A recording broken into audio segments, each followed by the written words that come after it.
Ciao a tutti e bentornati o benvenuti sul mio canale. Io mi chiamo Lucrezia e sono un'insegnante di lingua italiana per stranieri. Non esiste un metodo perfetto che funzioni per tutti quando si tratta di imparare una lingua straniera. Siamo tutti diversi e impariamo in modo diverso. Ciò che abbiamo in comune è la voglia di imparare questa lingua, nel nostro caso l'italiano, in modo corretto per poter comunicare con gli altri.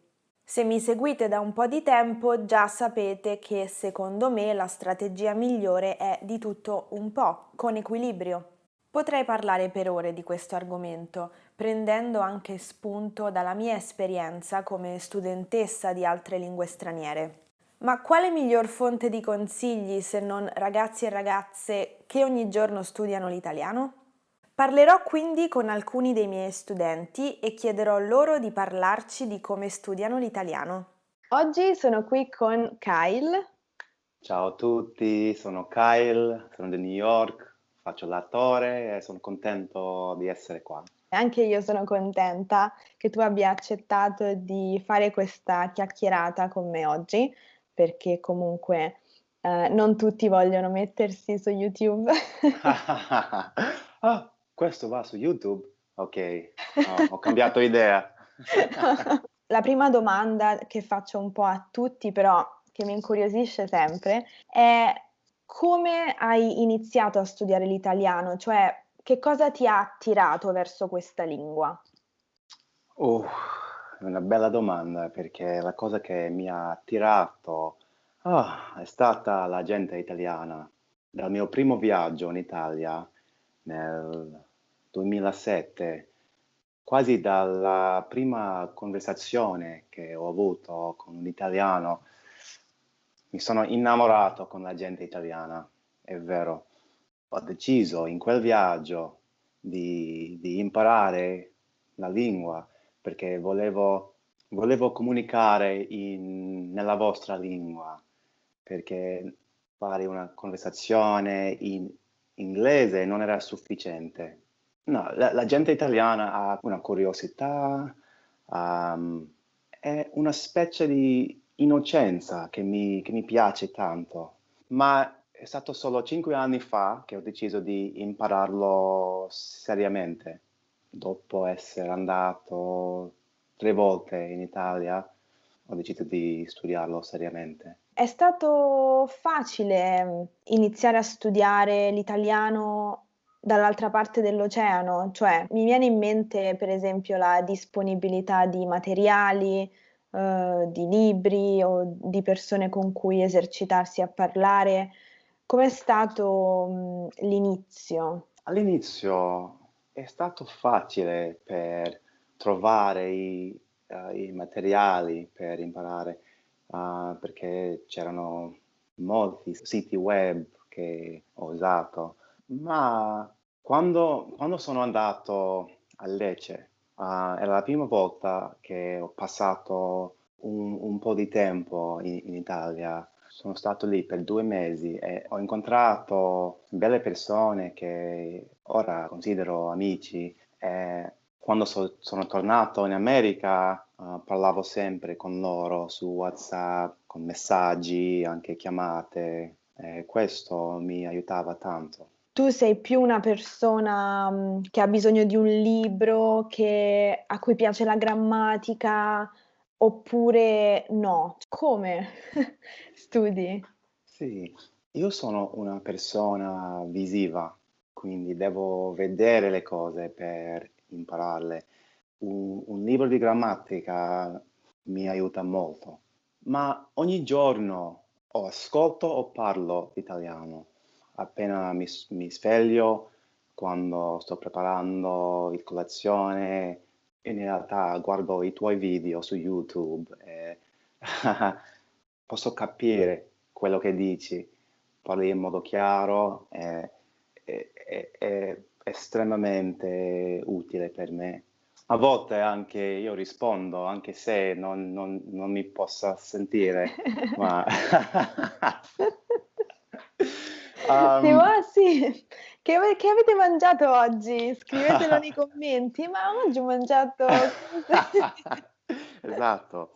quando ho iniziato a imparare l'italiano, c'era anche un'altra insegnante su YouTube, si chiama Veronica di Sì, One World sì. Italiano. I suoi video mi aiutavano molto perché sono piccoli e utili. Ma ora, a parte i tuoi video e podcast, essendo una persona visiva, mi piace vedere esempi su come usare una frase o una parola. Per questa ragione uso spesso il sito Reverso Context, perché lì si può vedere molti esempi. Vado lì e poi, dopo aver afferrato il concetto, diciamo, vado su Google Traduttore per verificare se le sto usando correttamente. E mi piace Google Traduttore perché posso parlare ad alta voce e posso sentire la risposta se è giusta o no. E Google Traduttore le azzecca sempre, le traduzioni, o no? Sono corrette o trovi spesso No, degli no, errori? trovo spesso degli errori, ma secondo me è ovvio quando sbaglia Mm, il sito, perché la controllo su un altro sito e non suona bene. ok. Sì, ho l'impressione però che per te sia ovvio perché hai una consapevolezza della lingua. È vero, è vero, è Quindi tu ti vero. accorgi dell'errore, dici, aspetta un attimo, questa cosa non mi suona. Esatto. Quindi magari per uno studente che non ha consapevolezza ancora della lingua, forse, non so, consiglieresti di usare Google Traduttore o no? Sono d'accordo con te. Mh. All'inizio no, perché si deve avere una base prima di usarlo. Quindi ci stai dando anche tanti consigli su strumenti da utilizzare, bene, sono contenta. Per quanto riguarda la grammatica, diciamo, usi un libro in particolare, c'è un libro che ti piace oppure hai delle risorse, che consulti online? Per quanto riguarda la grammatica, ho un libro che si chiama Italian Grammar Drills. È un libro semplice, ma contiene tutte le regole. Uso quello e anche quando ho una domanda, cerco su internet per qualsiasi sito per una spiegazione che mi possa aiutare. È vero che io faccio e uso un po' di tutto. Ogni giorno c'è qualcosa di nuovo che uso. Ogni giorno scopro qualcosa di nuovo. Sì, anche perché ti svegli la mattina e magari non vuoi fare la stessa cosa o lo stesso esercizio che hai fatto ieri, no? Sì, sì, è vero. E questo è molto importante, questo che tu dici, secondo me. Variare, diversificare gli strumenti e anche le attività, no? Oggi ascolto, domani leggo, dopodomani scrivo. Un'altra cosa che faccio è guardo le serie italiane su Netflix, con i sottotitoli in italiano, anche le serie americane in italiano. Questo mi aiuta. E noti una differenza di lingua tra il doppiaggio italiano e di una serie americana, per esempio, Oh, sicuramente, e, e un... sicuramente. Sì. Mhm. Ah, la lingua parlata nelle serie americane sono più facili da capire perché parlano in modo quasi strano, ma molto chiaro, ma con un film o serie italiano, um, a volte, a dire la verità, è molto difficile per me capire, perché parlano molto veloce, ma a volte no, a volte è facile, dipende. È molto interessante questo discorso di guardare un film doppiato in italiano e vedere la differenza tra un film doppiato in italiano e un film veramente recitato in italiano, Mh-mh. perché la versione doppiata, per quanto riguarda per esempio la pronuncia, la lingua rispecchia quello che noi chiamiamo italiano standard,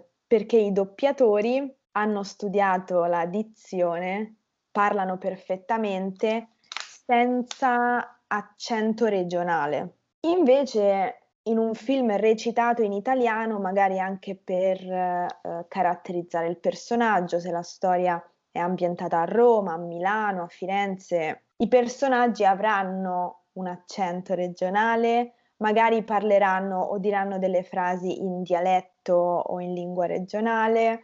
Sì, sì, sì, l'ho notato e a volte è frustrante non essere in grado di capirlo, ma questo è il viaggio e devo continuare a provare a capirlo. Ma di solito posso capire la maggior parte di quello che hai detto. Vorrei aggiungere una cosa.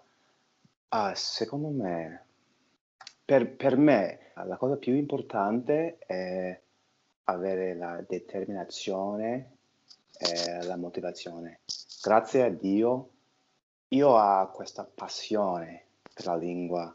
Senza la passione, non so se potessi fare quello che faccio, perché è noioso, è difficile, ma è una grande passione e sono molto grato per questo.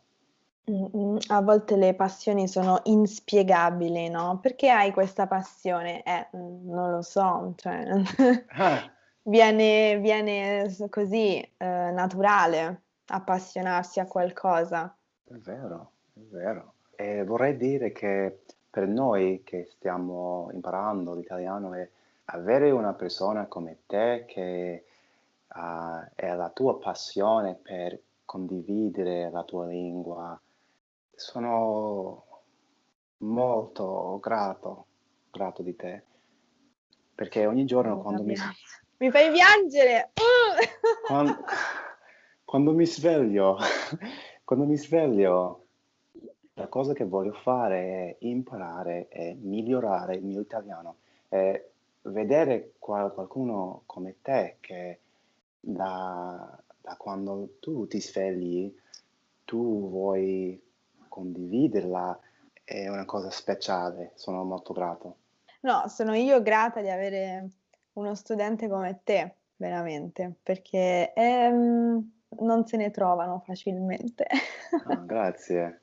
Hai un ultimo consiglio da dare a chi ci sta ascoltando? Sì, ho notato che qualche persona, anche me a volte, non vuole lavorare, non vuole dedicare il tempo per ripetere una frase, per fare una cosa a ripetizione, per fare le cose noiose, ma secondo me è necessario, non è facile, ma vale la pena. È una cosa che richiede tempo, come dici tu, bisogna fare anche le cose noiose per Mm. poter raggiungere l'obiettivo, no? Quando ho incontrato una persona che ha imparato l'italiano, chiedevo: "Ma come? Come l'hai imparato? Come? Che cosa hai fatto?" Ma a un certo punto mi sono reso conto che quella domanda è uscita dalla paura, dalla resistenza, perché in realtà sapevo già come imparare. Si deve studiare, si deve leggere, guardare video, eccetera, ma il lavoro duro è quello che ci serve. C'è tanta preparazione a volte, anche mentale, no, prima di fare qualcosa, che secondo me blocca le persone. Esatto, esatto. Non essere perfezionista. Vai, fallo. Beh, è un ottimo consiglio per concludere questa conversazione. Benissimo, Kyle. Io ti ringrazio davvero tanto per aver Ah, accettato di fare questo video, per aver trascorso è stato un questa piacere. mezz'oretta insieme. Grazie mille ancora. Ciao Kyle, Prego, buona grazie a giornata. te. Ci vediamo presto. A presto. Ciao. Questo è tutto per oggi, spero che questa conversazione vi sia piaciuta e che vi sia utile. Ci vediamo nel prossimo episodio. A presto, ciao!